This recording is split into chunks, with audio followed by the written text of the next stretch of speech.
হরে কৃষ্ণ, রাধে রাধে। আমার গোপুসোনাকে দর্শন করুন। শোনা বাবা, আশা করি সকল ভক্তবৃন্দ ভজন কুশলে আছেন। সবার চরণে আমার কোটি কোটি প্রণাম। আমি অধম, আমার ভুল ত্রুটি সবাই ক্ষমা করবেন। তো আপনারা সবাই আশা করি জগন্নাথের কৃপায় ভালো আছেন। সবাই ভালো থাকুন, সুস্থ থাকুন, আপনাদের শুভকামনা আজকে ব্লগটি শুরু করলাম। তো আজকে আমার সকালে সেবা পূজা হয়ে গেল। প্রসাদ উঠাবো, সবাই দর্শন করুন। আমি তো ওরকম ভগবানকে কিছু দিতে পারি না, তাই যে গাছের আম জলটি করেছিলাম, ভাজি করেছি। ছেলে স্কুলে যাবে এর জন্য যে গোপুসোনাকে দিলাম, তো প্রসাদটা দিয়ে দেব ছেলে টিফিনে। তো আমি এখন প্রসাদ তুলবো, তারপর দর্শনার্থী করব। দর্শনার্থীটা আমি অন্য দিন শেয়ার করব। সকালে বুঝতে পারছেন একটু ব্যস্ততা থাকে।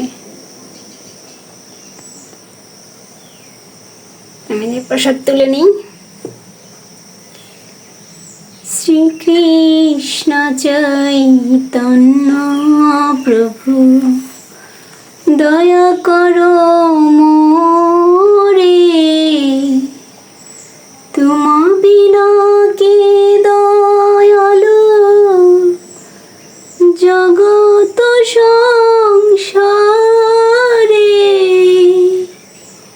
শ্রীকৃষ্ণ চৈতন্য প্রভু দয়া করো মোরে, তোমা বিনা কে দয়ালু জগত সংসারে।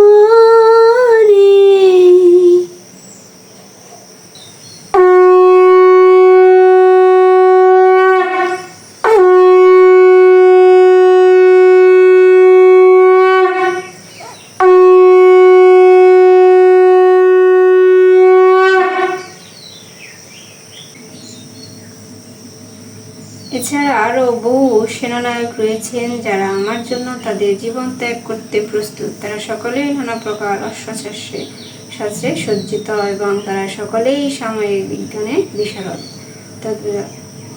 অন্য আর যে সমস্ত বীরেরা দুর্যোধনের পক্ষে ছিলেন, যেমন জয়দ্রথ, কৃতবর্মা, শল্য আদি, এরা সকলেই দুর্যোধনের জন্য প্রাণ পর্যন্ত দিতে প্রস্তুত ছিলেন। এখানে স্পষ্টভাবে বুঝিয়ে দেওয়া হয়েছে যে পাপিষ্ঠ দুর্যোধনের পক্ষে অবলম্বন করার ফলে কুরুক্ষেত্রের রণাঙ্গনে এদের সকলের মৃত্যু অবধারিত ছিল। দুর্যোধনের কিন্তু দৃঢ় বিশ্বাস ছিল যে এই সমস্ত বীর পুঙ্গবীরা সপক্ষে থাকার জন্য জয় অনিবার্য।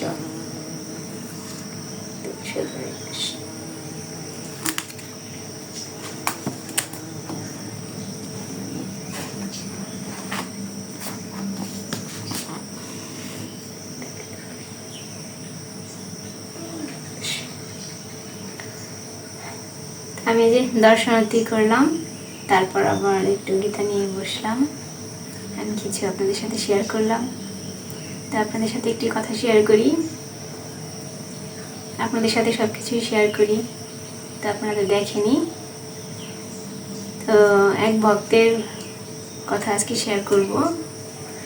ওনার নাম আমি উল্লেখ করব না, যেহেতু উনি উল্লেখ করতে না করেছেন।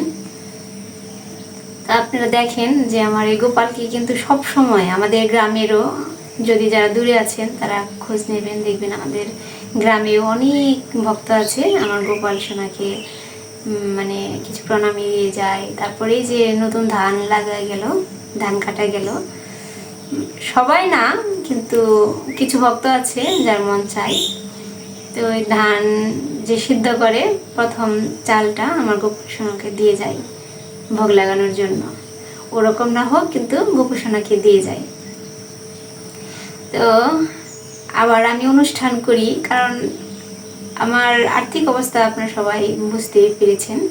তো তো আমি অনুষ্ঠান করি, সবার কাছ থেকে প্রণামী চেয়েই করি, সবার কাছ থেকে নিয়েই আমি অনুষ্ঠানগুলো করি।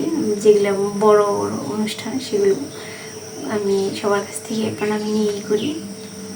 তো এখানে আমাকে মানে আমার এই গোপালকে অনেকেই দেয়। তো এখন দূরে থেকেও এক বিজয়বাবু প্রভু দিয়েছিল সেদিন বৈষ্ণব সেবার জন্য। তো আরেক ভক্ত সামনে দাওদশীতে আমি বিজয়বাবুর মানে বিজয় প্রভু যে বৈষ্ণব সেবা রেখেছিল, তো ওটা দেখে ওনার মনে চেয়েছে, উনিও দ্বাদশীতে একটা বৈষ্ণব সেবার কথা বলেছেন। তো ছোট হোক বড় হোক আমি বৈষ্ণব সেবাটা আপনাদের সাথে শেয়ার করব আগামী দ্বাদশীতে, যদি কোনো সমস্যা না থাকে। তো ওনার নামে আর কি ভোগ লাগাবো। তো উনি প্রণামী দিয়েছেন, আর গোপাল শোনার জন্য নিত্য সেবার ব্যবস্থা করেছেন, বৈষ্ণব সেবার ব্যবস্থা করেছেন। ওনার জন্য সবাই আশীর্বাদ করবেন, উনি যেন ভালো থাকে, মঙ্গলে থাকে। আর আমার এই গোপু সোনার যত ভক্তবৃন্দ আছে সবার জন্য আশীর্বাদ করবেন, সবাই যেন ভালো থাকে, কুশলে থাকে, ভজন কুশলে থাকে। গুরুদেব যেন সব ভক্তবৃন্দকে ভালো রাখে। হরে কৃষ্ণ।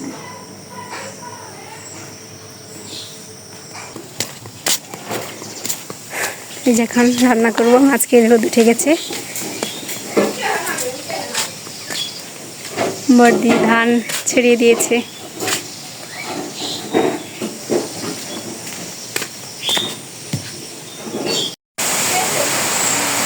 রোদ উঠেছিল, এই যে আবার বৃষ্টি নামলো। বর্দি যে ধান উঠালো, উঠিয়ে দিয়ে আসলাম। গাছটা কেটে দিতে হবে। কি সুন্দর সকালবেলা রোদ উঠেছিল, ভালো লাগলো।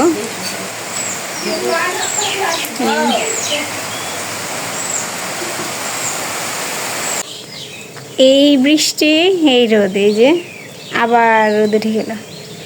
আমি এইভাবে কিভাবে রান্না করব? পায়ে ঘা উঠে গেছে। এই যে বাইরে রান্না করতে গিয়ে। তো দেখি ভোগ রান্নাটা শেয়ার করি, কি রান্না করব। সব কিছু বাইরে নিয়েছি, রান্না করব। হ্যাঁ, কাকা স্নান করছে। বিম সাবান ওই যে আমার কৌটাটা হয়ে গেছে, যে মনির ছেলে ফেলে দিছে ওই পাশ দিয়ে। চুলা জেলে দিয়েছি। দেখুন কি বৃষ্টি হয়ে গেল।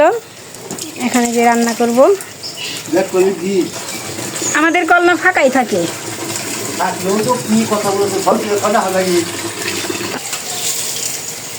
কাকা বলছে যে সব কলেই নাকি ভিড়, এর জন্য আমাদের কলে আসছে। তো এই যে এখন রান্না করব। চচ্চড়ি নিয়েছি আর পনির নিয়েছি। পনির দিয়ে এই যে ঢেঁড়স দিয়ে, আর এই ছোটো আলু সিদ্ধ দিয়েছি। ছোটো আলু দিয়ে রসা করব। তো দেখতে থাকুন। আমি সবজি আজকে আমান্য করেছি, বৃষ্টি তো এর জন্য ঘরে আমান্য করে নিয়ে এসেছি। তো আমি রান্নাটা আপনাদের সাথে কিছু কিছু করে শেয়ার করি। আলু সিদ্ধর পরে পনিরটা কাটবো। বৃষ্টিতে দেখুন আমার চুলা ভিজে গেছে, ওই যে দেয়ালও ভিজে গেছে, মাটির দেয়াল। ওই পাশে যে বড়দিও রান্না করছে। এই দেখুন আবার বৃষ্টি হচ্ছে। এই বর্ষা তো শুরু হলো কেবল। আমার আলু সিদ্ধ হয়নি, চুলাটা ভিজে গিয়েছিল, খুব খারাপ লাগছিল। সবজি আমান্য করে আজকে বসেছি। আজকে শুধু টপ টপ করে রান্না করব গোপোষণার জন্য। গোপোষণা বসে আছে। সেই সকালবেলা জল রুটি দিয়েছিলাম, আলু ভাজি দিয়েছিলাম, আইকিয়াম। এই আবার এই যে না, বৃষ্টিতে দেখা যায় পাগল করলো। আমার এই পাশে একটা বস্তা টানিয়ে দিতে হবে যেন বৃষ্টি না আসে। এখানে বেড়াটা দেওয়া হয়নি কেন, ওই যে উপরে দিয়েছি আর নিচে দিয়েছি, মাঝখানে ফাঁকা রেখেছি যে সারা বছর যেন বাতাসটা লাগে, একটু হাওয়া লাগে, এর জন্য যে পাশে একটু রেখেছি। এই পাশে বস্তা দিতে হবে না, এই পাশে বস্তা দিয়ে দেব, কারণ এখন যে বৃষ্টি আসবে তাহলে।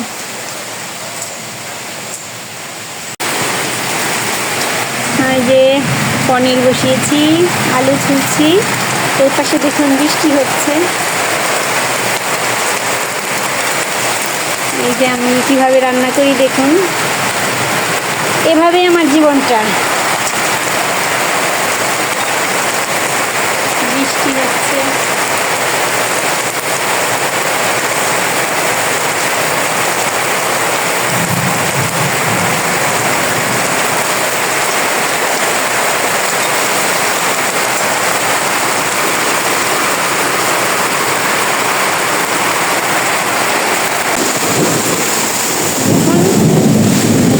বসিয়ে দিয়েছি।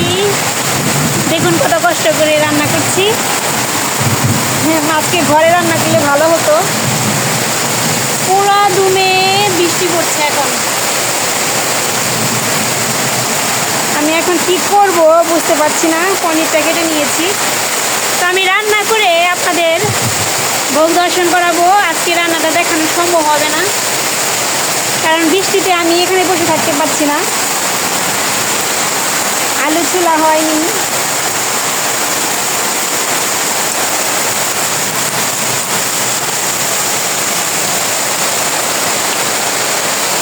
কি বৃষ্টি, অঝোরধারায় বৃষ্টি পড়ছে।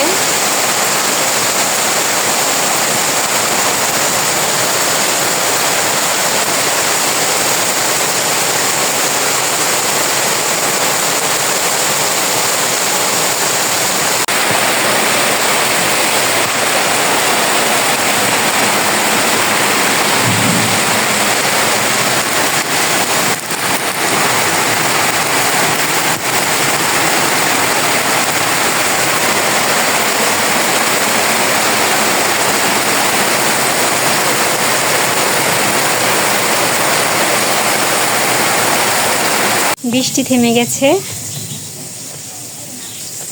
এই যে দেখুন আমি কিভাবে রান্না করছি।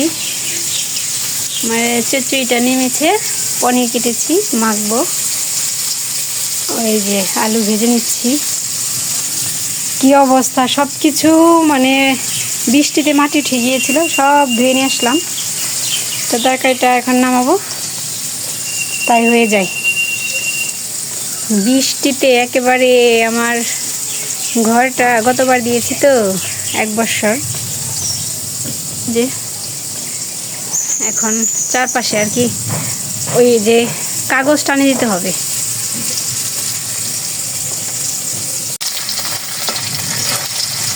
এই যে তরকারিটা হয়ে গেল। কত কষ্ট করে যাচ্ছে রান্না করলাম, যদি জানতাম তাহলে ভিতরে রান্না করতে পারতাম। আমি এভাবেই রান্না করি বর্ষায়, ভিজে ভিজে, কারণ বিপদ আপদের জন্য তো সিলিন্ডারে রান্না করি। সবসময় তো সিলিন্ডারে রান্না করি না।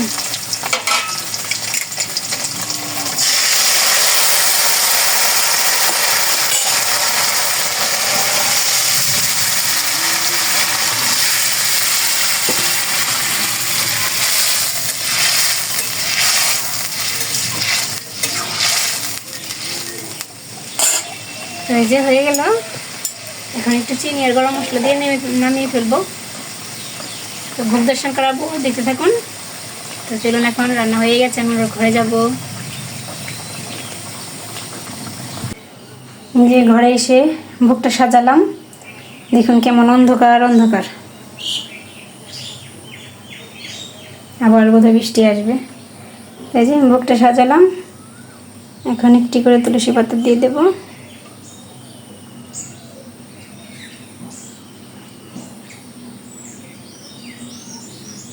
এই যে ভোগ দর্শন করুন। ভোগ দর্শনে দুর্ভোগ কাটে। এখন গোপালকে যথাবিধ ভোগ লাগাবো। দুপুরে খাওয়া দাওয়া করে রক্তিমকে পড়াতে গিয়েছিলাম। রক্তিম মামার বাড়ি গিয়েছে। দেখুন এই যে বৃষ্টি আজকে যে কত কষ্ট করে রান্না করেছি, আমি নয় ঘর নেই এর জন্য রান্না করেছি এভাবে। এই যে বড়দিও ওইভাবেই, এই যে বড়দিও অনেক কষ্ট করে রান্না করেছি। দেখুন এই যে বৃষ্টি, বড়দি কত সুন্দর এই যে ঘর দোর পরিষ্কার করলো, পাকা করা তো এর জন্য। আর যে আমার তো এই যে টানা আমার উঠান মাটির পাতা পরে নোংরা হয়ে আছে। সকালবেলা কিছু ঝাড় দিয়েছিলাম, কিন্তু এই যে আবার বৃষ্টি নেমেছে, উঠান আর ঝাড় দেওয়া হবে না। এখন চুলার পাটটা কেমন হয়ে গেছে, এই যে দেখুন। এত বৃষ্টি হয়েছে দুপুরবেলা, আমি কত কষ্ট করে রান্না করেছি। লেপে নিলে তারপরেই রান্না করা যাবে। এই যে ভেঙে গেছে, অনেকবার করে নামতে হয়। সন্ধ্যা হয়েই আসলো, তুলসী পরিক্রমা করবো, সন্ধ্যারতি করব। তো ভিডিওটি বুঝতেই পারছেন, আমি শেষ দেব। সবাই ভালো থাকবেন, সবার সুস্থ কামনা করি। সবাই ভালো থাকুন, ভজন কুশলে থাকুন। গোবিন্দ সবাইকে ভালো রাখুক, জগন্নাথ সবাইকে ভালো রাখুক, সুস্থ রাখুক।